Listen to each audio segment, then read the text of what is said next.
Our ancestors were making art and sharing stories long before us. And we're still fundamentally doing the same thing. That's the essence of, if it ain't broke, don't fix it, if I've seen it. But why do we share stories? To entertain? To teach? By the end of this video, you will understand the purpose of story and the 5 things that make it so valuable. But first, little story time. It all makes sense, I promise. A boy fell in love with animation, cinematography, motion picture, and after watching more and more, he began questioning, why? Why did he love them? What did he love specifically? Digging for answers gave him a whole new respect for the creatives that made and brought these stories to life. He began reading and dreamed of bringing his own stories to the world. But there's only so much time in the day. He had to decide how to spend that time. He invested more time studying story and creating his own, but they fell short of his expectations. Many of us feel lost trying to do too much too fast and end up spinning our wheels, ultimately going nowhere. Unable to break the process down into smaller, more manageable chunks, we must learn patience. A journey of 1,000 miles begins with a single step. Even if our first steps are backwards, they're valuable. They give us a reference to adapt from and perspective of where we started at. As a cultured viewer, you might have correctly deduced that the boy was me. Nice work, detective. How bad did I really want it? Did I want to stay comfortable? Or did I want to become great? I heard to reach my potential, I needed to sacrifice more time, more effort. So I diverted my attention away from my friends, family, relationships, and just having a life. It took too much of my time that I could spend creating or consuming story. Everything besides my obsession became an obstacle to avoid. That lasted a while, until shit hit the fan and in came depression, burnout. I felt worthless, sacrificed everything, and still didn't have my answer. But then, while watching other creators, I found it, and it was so obvious. So what did I finally learn, and what can you learn? Remember how I thought I could become great by sacrificing my relationships with people? The purpose of story is actually connection.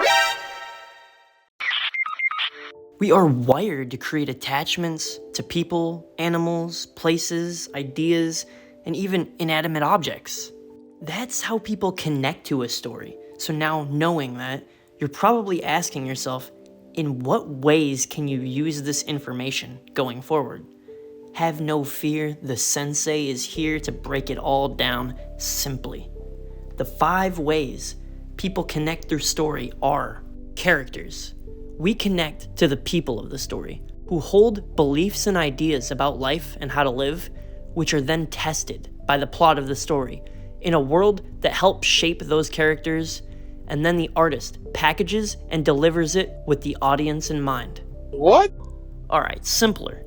Characterization, philosophy or theme, plot, world building, delivery. Now, delivery is the only one that actually is the execution of the artist.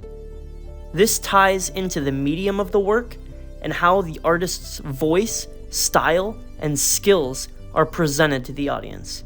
If this is still pretty complicated, I can simplify it even further. Characters. Who? Philosophy. Why? Plot. What happens? World building. Where and when? Delivery. Presentation and packaging. Delivery is the most personal part for the artist, and it sets apart songs, literature, comics and manga, visual novels, motion picture. Delivery is the only aspect of a work that's medium specific because it boils down to art and story structure. Let me give you some examples to make sure it makes sense. So, writing, art would be prose, singing, vocals, music, sound, comics, art, paneling, visual design, and in video, everything combined.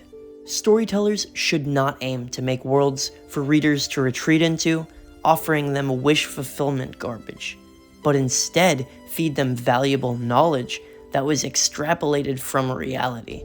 I know it sounds moronic. If it's fiction, why should we aim to capture realism? But the answer is so simple. So after experiencing the story, the audience can be more equipped for real life. Show possible ways to believe and live, and then show the conflict and consequences of acting on those beliefs to let the audience decide what to think for themselves. That's as far as we can get to today, but if you found this content valuable, I'll be breaking down all 5 fundamental elements of story, each in their own video, in way more detail. So why not subscribe? I'll be dropping tons of knowledge like this video right here, where we'll go deep into character.